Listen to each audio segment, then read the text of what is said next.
Hello and welcome to More Time in the Kitchen. In this video I'll be making a spicy chunky salsa, so let's get cooking. Okay, so before we start, I've got most of the ingredients just sat here in front of the camera.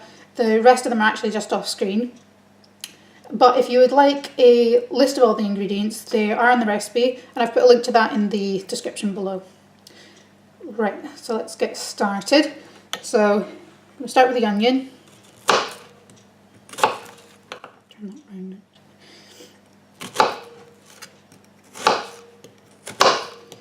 Okay, so you want the onion cut quite fine. Want it sort of minced. Watch your fingers, of course.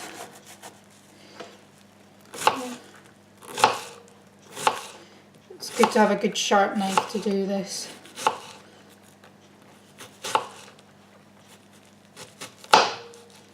Just throw the end away. So what I like to do, if I've got any raw onion in anything that I'm making, really not just the salsa, what I do, scoop it up and I put it into a bowl of water, and what it does, it just sort of takes that really strong taste out. So I don't like the raw onion to be that strong. And also, you obviously get the onion breath from the raw onions. It lessens that a bit, I find. So that's them in there. So I'm just going to leave them to sit. So I'll just leave those to sit while I do the rest of the ingredients. It generally takes about 10-15 minutes for the water to sort of do its work. Okay, and then I'm going to move on to the tomatoes. So again, I want to cut them up fine. If you have a blender, you can obviously use that, but I tend to find if I put the tomatoes in, or at least if I put the tomatoes in and don't take the seeds out, the seeds and the inner bit, I tend to find that it just goes too watery. And it's not pleasant to look at, and it's not pleasant to eat particularly. It makes it difficult when you're putting it in things, or if you're dipping anything into it. It's just a bit too liquidy. So I've got 3 different colours of tomatoes here. Actually 4 if you count this sort of browny one. So I just like to use a mix of colours. It just makes it look a bit nicer, but you can use any tomatoes you want, really. Don't have to be cherry tomatoes, it can be big tomatoes as well. So I was thinking of what to say in this episode, what to talk about, and I figured I'd talk about chili. I thought, oh, what do I talk about? And I started to think about, I started to wonder what the sort of psychology behind liking chili is, because if you think about it, it's a bit odd. So the reason chili is spicy, the sort of biological reason it's spicy, is because it produces a chemical called capsaicin, which gives you that burning sensation, and that's basically a defense for the plant, because it doesn't want mammals eating the chili. It likes birds to eat the chili because they'll spread the seeds further because they fly, obviously being birds. So So it doesn't quite make sense that we like eating chili, because our ancestors would have come across these plants, they'd have taken a bite and thought, ow, that's burning my mouth, I better not eat that again. But obviously we've kept eating them. So I found this article, and basically what it said was that the reason we continued eating chili and using chili is because it's actually got some antimicrobial properties. It kills germs. And this isn't just chili. This is for a lot of things that we would pair with meat or just put in meals in general. So things like onions, garlics. So basically, people would have rubbed these spices and chili onto meat, and it would have stopped it going off as quickly. So that's why people started eating chili, really. And then the other thing about chili, the other sort of psychological reason why we eat chili is that it produces endorphins. So a bit like when you exercise or you feel pain. So it obviously burns your mouth. It makes you feel pain. So when you feel that, your body releases endorphins, these sort of feel-good chemicals, and you get like a bit of a rush from it. And so you want to experience that again. So that's how people like real chili heads. That's where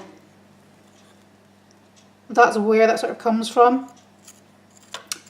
That's the reason they do it. The reason they find it enjoyable.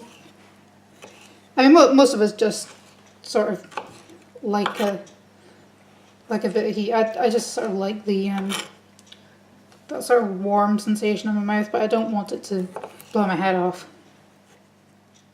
But yeah, I mean, I find that kind of thing really interesting.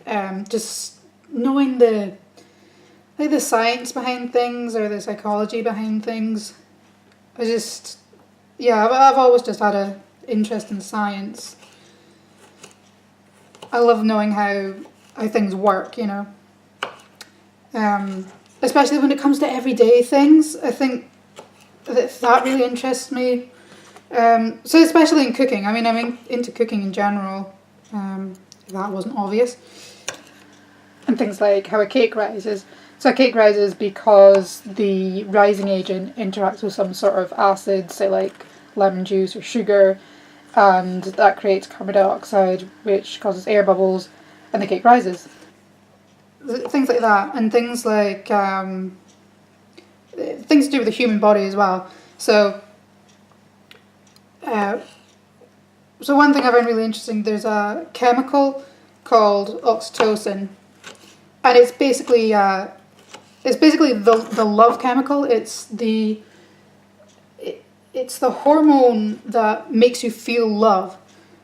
So say when a mother gives birth, or when you hug someone, or after sex, you feel love because this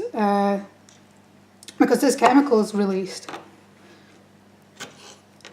And I don't know, you could be really cynical about it and say, oh, you know, like, love's just a hormone, it's not real, it's just oxytocin. But I don't know, I find it makes it almost more real. The fact that, you know, if you might sort of get a feeling of love at first sight, or you might, as you're getting to know someone, the more you get to know them, the more you get this sort of feeling of love, and you know that that's your body's own response to that person. You know that there's something real there, that there's really this hormone that's doing that. There's really this chemical in your body that's making you feel like that. Yeah, so for me, that sort of like makes it almost more real.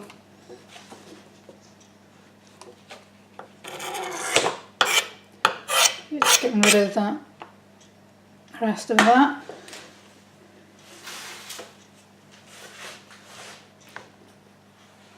Okay, so there's still quite a lot of liquid from the tomatoes. I'm just going to put them in a bowl You can just see that off the edge of the screen, can't you? The chopping board is moving always. There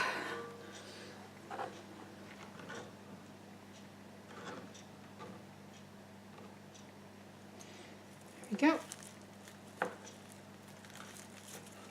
yeah, I know not everybody is interested in that sort of thing. Not everyone's that into science.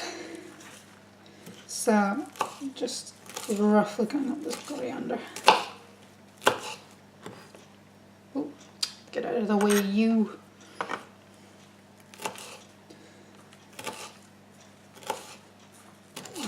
I love that smell of coriander when you start cutting into it. That's actually another sort of funny scientific fact. When you know the smell of grass being cut, like most people find it a nice, pleasant smell. It's it smells like summer, doesn't it? But it's actually like a sort of stress response from the grass, or it's basically a warning. It's like a warning chemical that it sends out. So we're basically enjoying the smell of this cry for help. Pure grass.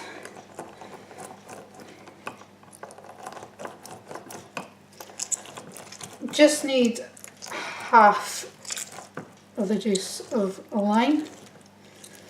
The other half I'm putting in some guacamole,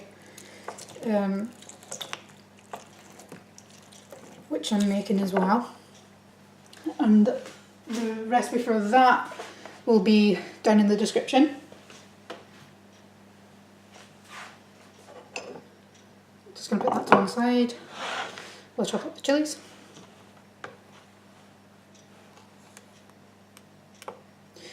Yeah, sorry, the link to that I'll put down in the description, and I'll also put it at the end of the video as well as the recipe for the vegetarian sweet, I was about to say sweet chili there because I'm thinking about chilies, sweet potato, vegetarian sweet potato chili.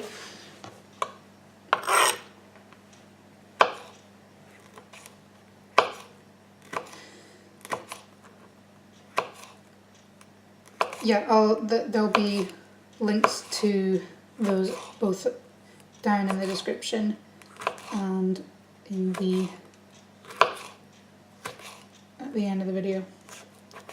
So I'm just using 2 of these finger chilies. That's enough spice for me.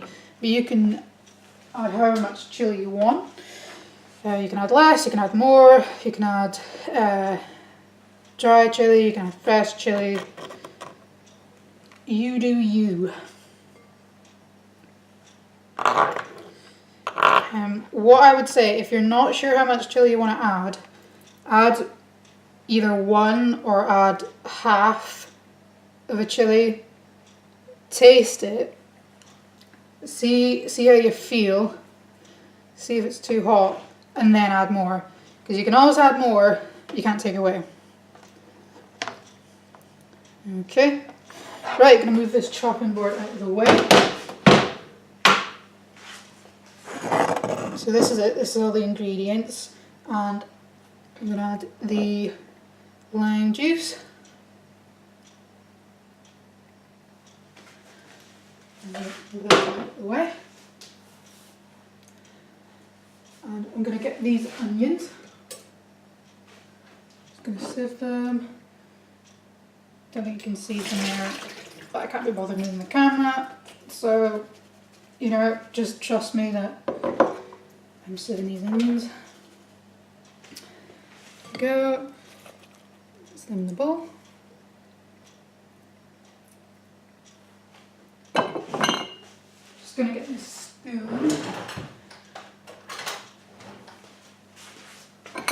Get the rest of the onions in there. There we go.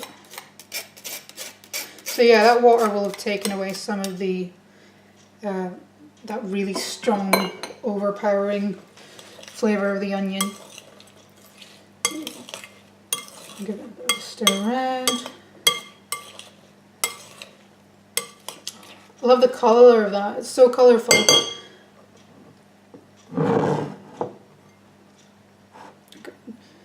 Green, you got all the colours of the different tomatoes. Okay, so just got some olive oil. We're going to add a couple of cloves. There we go.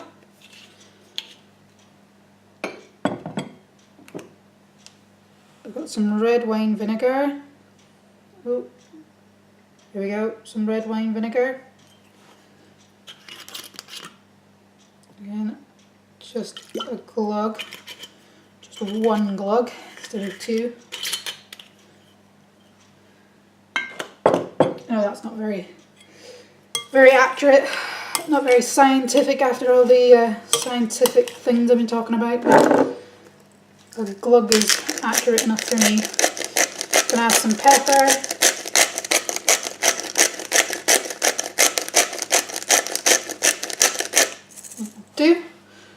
And just a little bit of salt.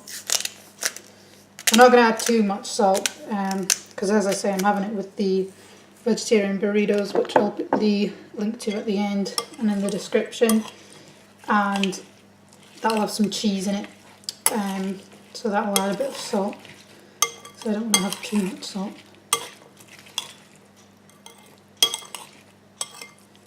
Okie dokie.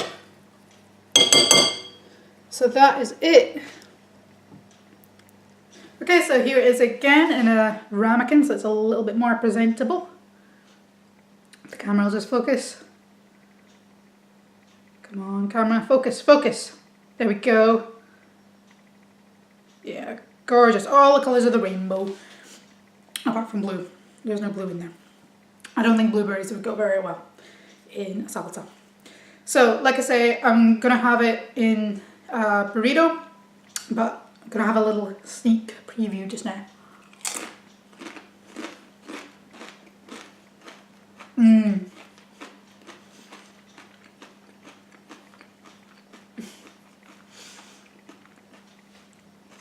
You stop chewing before I speak. There we go. Yeah, so flavors all mingle really well. The chilies just gives a nice warmth, but it's not overpowering. Taste of the onions not overpowering because I soaked in some water. It tastes really fresh from all the fresh tomatoes. So great, a winner.